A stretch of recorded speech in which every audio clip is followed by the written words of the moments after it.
Where are you now? Working in Hawaii. Kevin quickly responded, but a woman's laughter could be heard from behind the phone call. I could only feel irritation at Kevin, who lied so effortlessly. It was because of Kevin that Timothy ended up in such a state. He had no hair at all, his body completely shaven. It was too pitiful, unbearable to see. I'll definitely make you regret this, I swore while looking at Timothy. I'll make them experience hell. I was burning with revenge against them. I am Helen Martinez, a 55-year-old housewife. I live with my husband Kevin, who is 4 years older than me. Our only son, Timothy, has already started his career and moved out. Kevin works for a well-known company that appears in TV commercials. Perhaps because of that, he's a bit proud. I work at such a big company, busting my butt for you guys. You should be crying with gratitude. That's Kevin's favorite saying. In his view, those who work outside are superior, and those who stay at home are inferior. Because of this, I feel diminished whenever Kevin is around. I worried that Timothy might inherit Kevin's personality, but those fears were unfounded. Timothy grew up well and turned out to be a good kid. He has a bright and honest nature. His honesty makes him easy to deceive, which is his only flaw, but I love my kind-hearted Timothy. Recently, Timothy brought some wonderful news. He's getting married to a young woman named Fiona. They're expecting a child and decided to get married. The dual joy of Timothy's marriage and the baby filled me with happiness. I haven't met Fiona yet, but she's the girl Timothy chose. I want to warmly welcome her as a member of the Martinez family. If Fiona struggles with childcare after birth, I plan to help out without being too intrusive. Just as I was thinking this, Timothy made an unexpected request. He asked to live with us. Are you really saying you want to live at our place for a while? When I asked Timothy in surprise, he nodded seriously. Yeah. Fiona is feeling anxious about raising the child. It's her first time, so it can't be helped. It would be great if you could help support us, Mom. Fiona's parents live a plane ride away, so it seems impossible for her to go back to her hometown. That's why the idea came up that they could live with us for a while. However, for Fiona, raising a child in her in-laws' home might be uncomfortable. Is Fiona okay with that? I asked Timothy, feeling anxious. Normally, living with in-laws right after giving birth would make one feel uneasy. Then Timothy laughed and said, Actually, it was Fiona's idea, so it's fine. Besides, she wants to get along well with you, Mom. If that's what she wants, then it's okay. If it's Fiona's wish, there's nothing more to say. Plus, I have experience with raising children, so I should be able to support Fiona. But I wasn't sure what Kevin would say. There might be a chance he would oppose it. If so, only I could protect Fiona and the upcoming baby. So, no matter how much Kevin would oppose, I was determined to do my best. But ultimately, when I mentioned it to Kevin, he didn't object. Why not? I'm all for having a young woman in the house. I'm tired of seeing the same old face. His words were harsh, but at least he wasn't opposed to the idea. I breathed a sigh of relief, and then a month passed. Timothy brought Fiona home. Of course, Fiona was cradling their newborn baby in her arms. We'll be staying here for a while, about 3 months, until things settle down, and then we might go back to our apartment. Timothy spoke to us. I was listening with a smile, but when I looked at Fiona, I was at a loss for words. Nice to meet you. This is Mary. Doesn't she look just like me? She's super cute, right? Fiona showed off Mary while speaking to Kevin and me. Mary was quiet, not minding her mother's antics. Nice to meet you. Fiona looked like a woman of the night, wearing a low-cut shirt and a short skirt, her thighs fully visible, and her makeup perfectly done. She did not look like someone who had just been discharged from a maternity ward, but while I was taken aback, Kevin seemed quite pleased. Wow, Timothy sure picked a fine wife. Kevin was looking at Fiona, grinning and leering. Then he kept ogling her neckline. Though Fiona's makeup was heavy, she looked cute, which must have passed Kevin's visual test. Moreover, Fiona didn't seem bothered at all by Kevin ogling her. Thank you. Your dad has such a dignified presence. He's really handsome. If I hadn't married Timothy, I might have fallen for him. Fiona said that as she batted her eyes at Kevin. Kevin seemed quite flattered by her comments. Hey, can you stop that? I couldn't ignore such inappropriate remarks. After all, Fiona is Timothy's wife. Such comments towards Kevin are unacceptable. It was far too impolite. However, as I was about to scold Fiona, Timothy stepped in to mediate. Come on.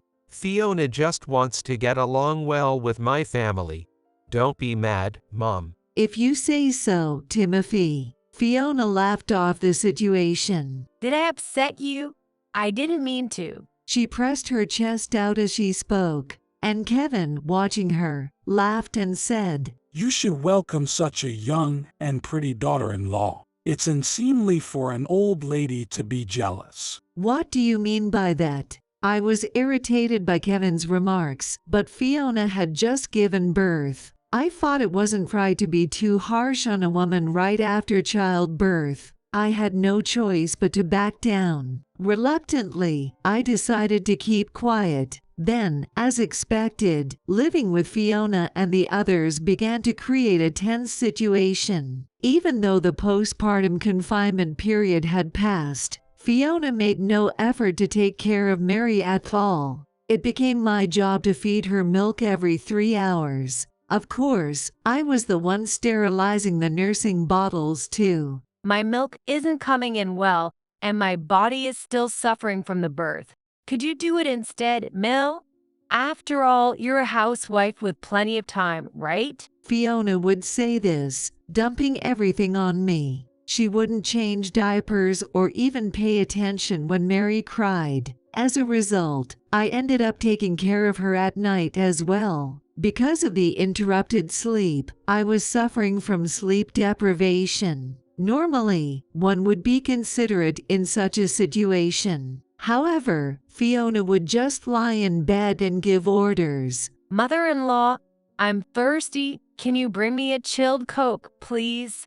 Make sure it's ice cold. In Fiona's hand was a bag of potato chips. The sheets on the bed were greasy and dirty, presumably where Fiona had wiped her chip-soiled hands. Sighing, I reprimanded Fiona. Fiona, please, enough is enough. Taking care of Mary is also a mother's duty. And since your confinement is over, you should start getting up and moving around. I told her sternly. Fiona's behavior was too much to ignore. Then Fiona's eyes welled up, and she began to cry. Mother-in-law, that's so mean. Timothy is so busy with work, and I can't rely on him. If Timothy came home earlier, I wouldn't have to ask you. Fiona sobbed pitifully. Indeed, Timothy had been working late recently due to overtime. He works for a small company and had taken time off for the birth. Surely, the backlog from that time is affecting him now. But that was to consider Fiona during her childbirth.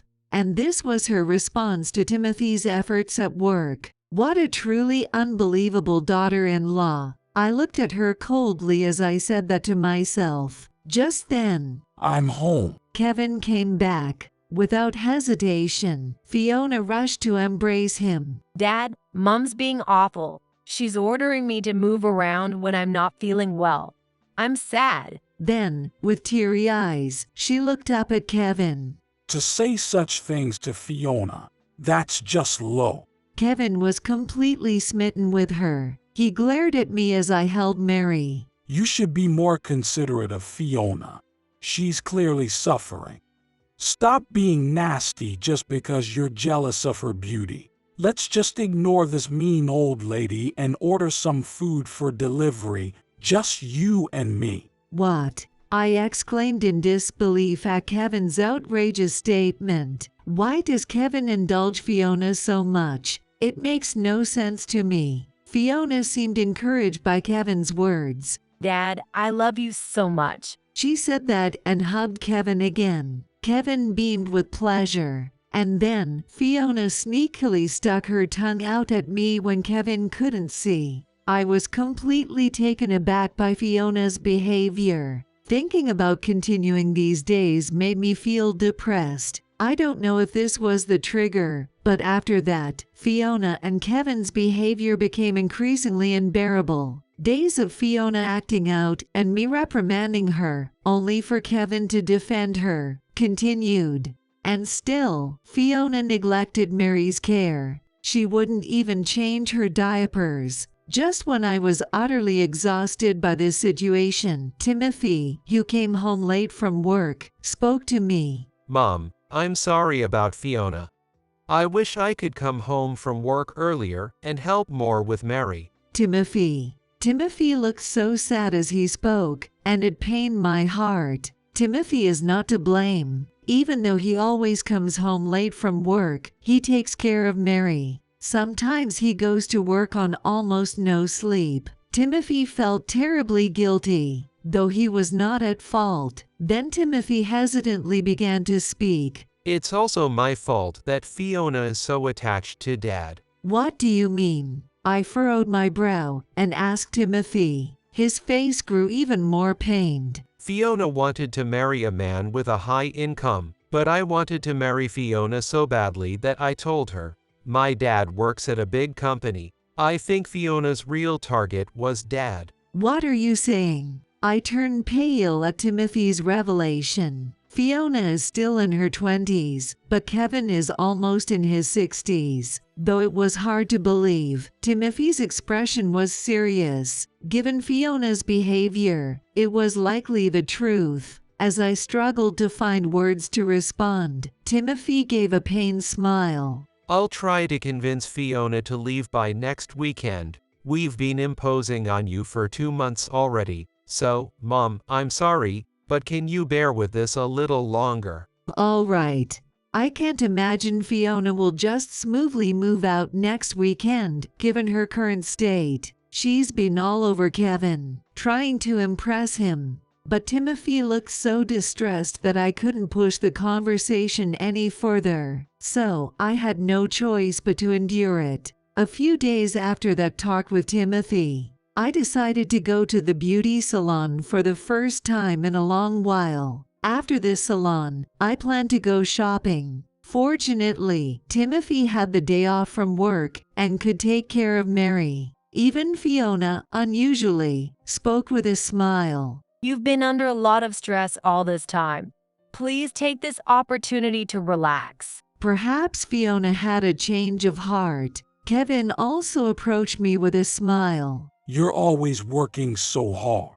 Go buy something nice for yourself. He handed me a crumpled $10 bill as he said that. I had been neglecting my own needs because of caring for Mary lately. Excited for some alone time, I set out to enjoy my day. Later, I fully enjoyed my time to myself, and in the evening, I returned home after finishing at the beauty salon and shopping. I even bought souvenirs for the welcoming family. For Kevin, I bought some sweets with the $10 bill he gave me. He would surely be pleased. Yeah, I'm home. I cheerfully opened the door, but the house was eerily silent. Oddly, only Timothy's shoes were there. Where is everyone? Kevin, Fiona. As I apprehensively approached the living room, I was met with a shocking sight. Timothy, what happened to your hair? For some reason, Timothy had shaved his head and was sleeping, holding Mary.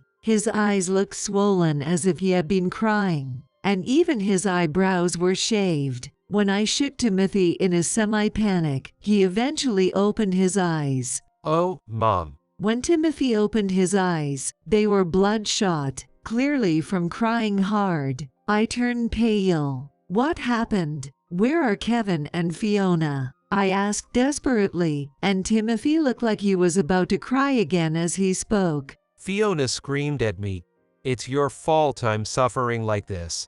Reflect on your actions as a man. Timothy hung his head in sorrow. Listening further, it seems Fiona had a fit of rage when Mary wouldn't stop crying, and then took it out on Timothy, blaming him harshly. How awful. I regretted going to the beauty salon. I should never have left. I deeply regretted my actions. Then Dad said, if a man needs to reflect, he should shave his head.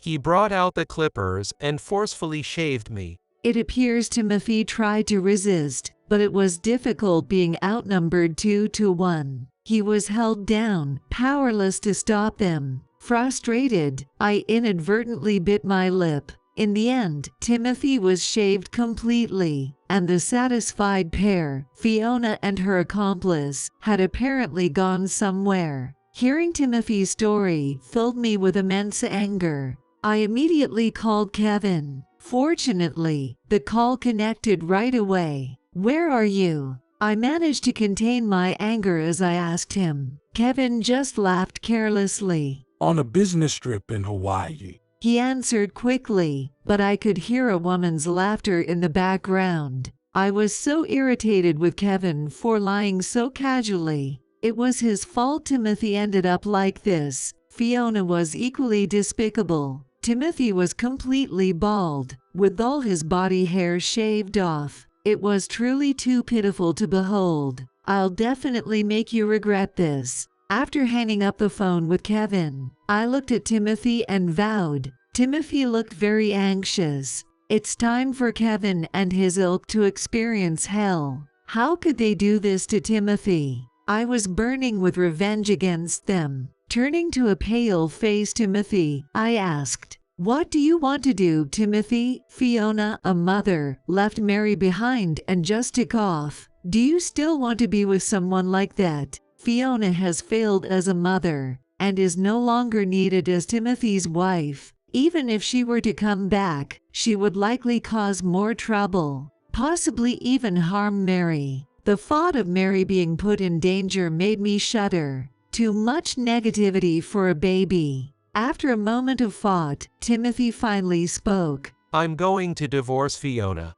I've always felt inadequate because my salary was low, but I can't risk putting Mary in danger anymore. It seems this incident had deeply affected Timothy as well. At this point, there's nothing left to do but fight back thoroughly. I smiled and said to Timothy, "That's right, so I'll divorce Kevin too, and the three of us will leave this house." Mom. Tears were streaming from Timothy's eyes. I can only imagine how hard it was for him until I got back. Shortly after, I hugged Timothy and we both cried. Then, 2 weeks later, I received a call from Kevin on my cell phone. He kept calling even though I ignored him. Reluctantly, I decided to answer, but maintained a brusque demeanor. "What do you want?" Kevin sounded panicked. Hey, what happened to our house? What's going on? I could hear a woman screaming in the background.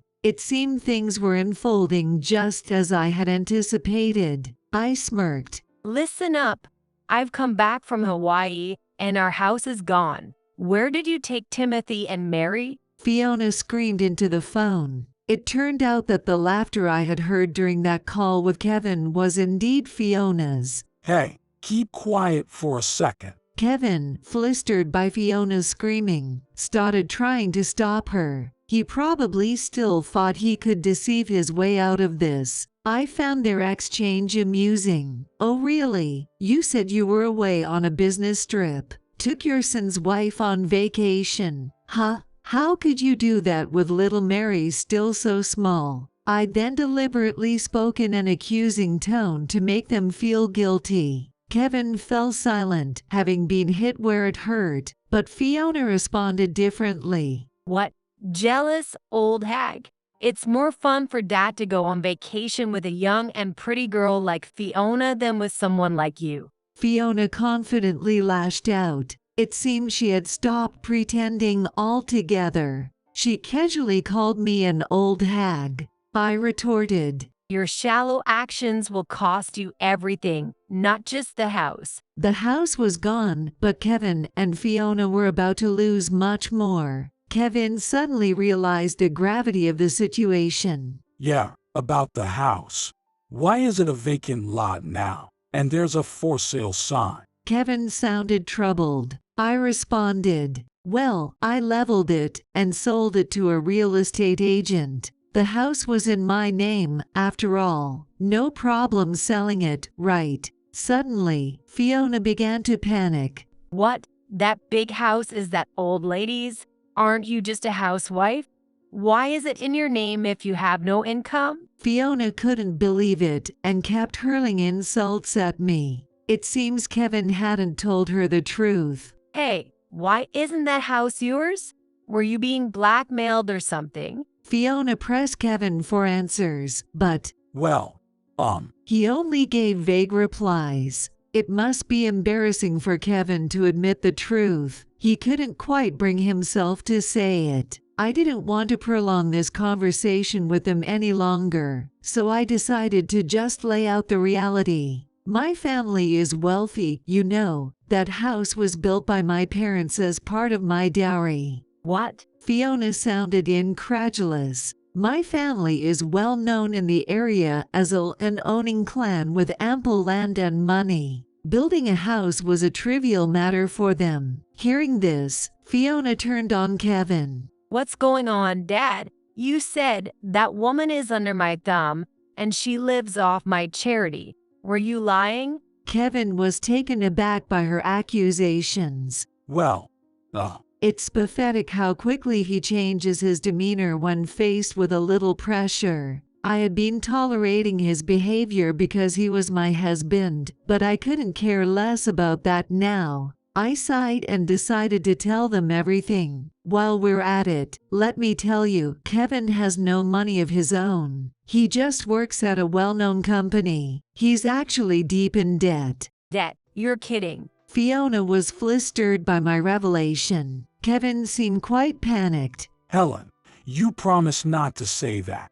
You've kept it a secret all this time. Kevin yelled at me. The truth is, Kevin had debts. When I was busy with Timothy after his birth, Kevin, upset that I wasn't paying attention to him, had an affair. He always wanted to be the center of attention. Kevin showered his mistress with branded bags and jewelry. He was just a junior employee at a big company at the time. He didn't have the means to afford luxury brands. But Kevin, ever the show-off, repeatedly went into debt to please his mistress as she demanded more. By the time I found out, he had amassed hundreds of thousands in debt. When I told Fiona this, she fell silent. She probably never imagined Kevin had debts, considering how well he seemed to be living. And Kevin, seeing Fiona fall silent, desperately tried to placate her. Money?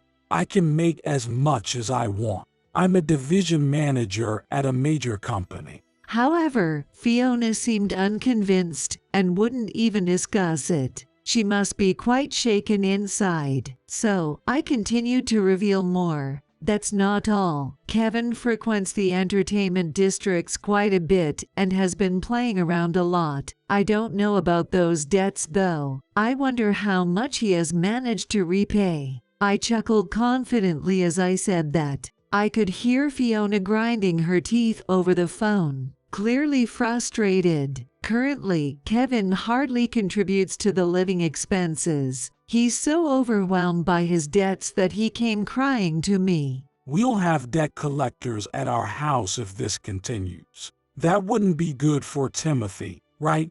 Please, take on all the living expenses. That's what Kevin said when he pushed the responsibility of paying for living expenses onto me. Normally, a housewife like me couldn't pay for all that. I would have to start working. Fiona finally spoke up, seemingly thinking the same. Why are you able to pay for living expenses? Even if your family is wealthy, they surely wouldn't support you financially every month, right? Indeed. Kevin, pointed out by Fiona, seemed to realize the fact for the first time. He knows so little about his own wife. How can he be so disinterested in me? I said in exasperation. I have rental income from apartments. That's why I receive a steady amount of money every month. What? What do you mean? I've never heard about this. Kevin exclaimed loudly in response. Our family has been landowners for generations,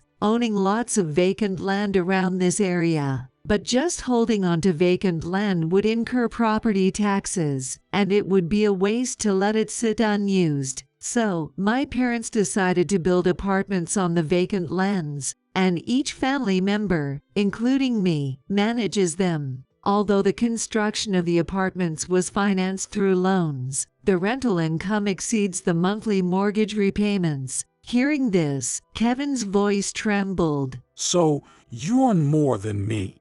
What am I even here for? I could have paid off the debts with that money. Fiona sounded incredibly frustrated. I targeted you because I thought you had high income. All this was for nothing. I would have been better off sticking with Timothy. I was sure I could have squeezed some money out of you then. They continued to probe about my rental income. I told the two, who seemed to think only about money. Can you stop already? It's over for both of you. I'm getting a divorce and will be asking you for alimony. Alimony. Hearing about alimony, Kevin recoiled. Alimony?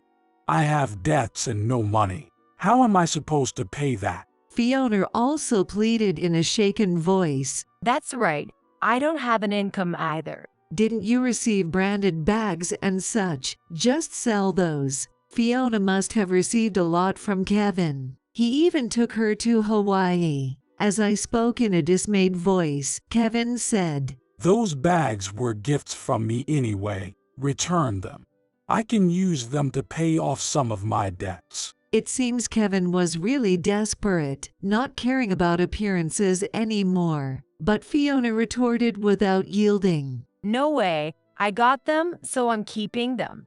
And it's so tacky to ask for them back. Fiona scoffed at Kevin. Then Kevin seemed irritated and said, What?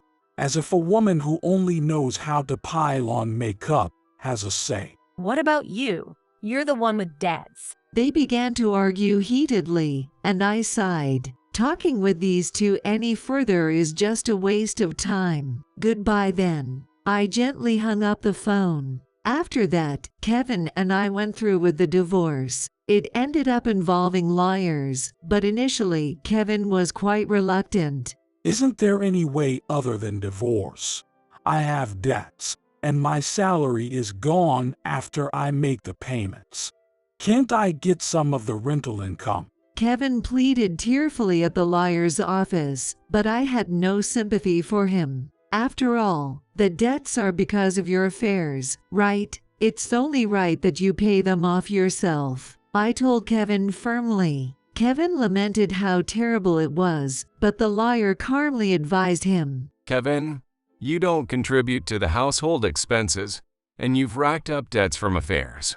You haven't been involved in housework or raising Timothy either. What exactly have you been doing for your family? Challenged sternly by the lawyer, Kevin fell silent. He usually acts big around me and Timothy, but he's quiet in front of someone authoritative like a lawyer. I really think Kevin is a small man. Unable to say anything more, Kevin ended up signing the divorce papers as the lawyer suggested. Right after Kevin signed, I handed him a document. Looking at the document, Kevin was shocked. What is this? I responded calmly. It's the claim amount for alimony. Kevin slammed the table in anger. What is this amount? It's too high. People don't usually ask for alimony for an affair like this. I had demanded $200,000 in alimony. I'm aware it's an exorbitant amount, but it's justified given the circumstances. It includes the household expenses you never paid. Compared to what I've paid, it's actually quite reasonable. Kevin had stopped contributing anything to the household expenses, leaving me to cover all the utility and food costs. And yet, I was also responsible for all the housework and raising our child. Since Timothy and the others returned, I have been tirelessly caring for Mary without sleep. During that period, Kevin was having an affair with Fiona. It's truly despicable. When I pointed this out, Kevin was at a loss for words. Maybe that's true, but surely this amount is too much. Can't you give a little discount? I've never heard of a discounted alimony. I was taken aback, but played my final card. Did you forget you shaved Timothy's head? I could file a police report, you know. At that, Kevin's expression immediately turned anxious. That would be a problem. Seizing the moment, the lawyer pressed on. What you've done, even if it's within the family, is inexcusable. If a police report is filed, wouldn't that affect your job? Kevin works at a well-known company, and if Timothy's situation becomes public, he risks being fired. After some time, Kevin resignedly said, All right, I'll accept the $200,000 alimony. But we're still family, right?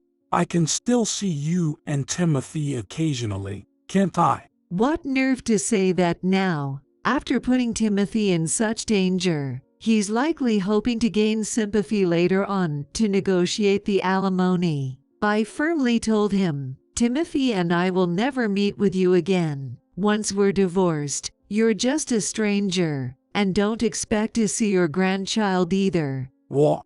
Don't joke with me. Kevin hurled insults at me, but I ignored them and left the lawyer's office. The payment method for the alimony would be handled by the lawyer. I never want to deal with Kevin again. Later on, Kevin was fired from his job. Although I hadn't filed a police report, it seems the company found out anyway. Fiona was the cause. After divorcing Timothy and losing custody of Mary, Fiona tried to rely on Kevin, waiting for him in front of his workplace. But with all his debts and alimony payments, Kevin was stretched too thin. He brushed off awaiting Fiona, who, in a fit of rage, loudly revealed everything about him at the scene. Kevin tried to silence her, but it was too late. Other employees heard, and soon the whole company knew. Kevin has been fired from his job, and now only his debts remain. He might be chased by debt collectors and is likely to face a thorny path ahead. The same goes for Fiona. She is being sued for alimony by Timothy.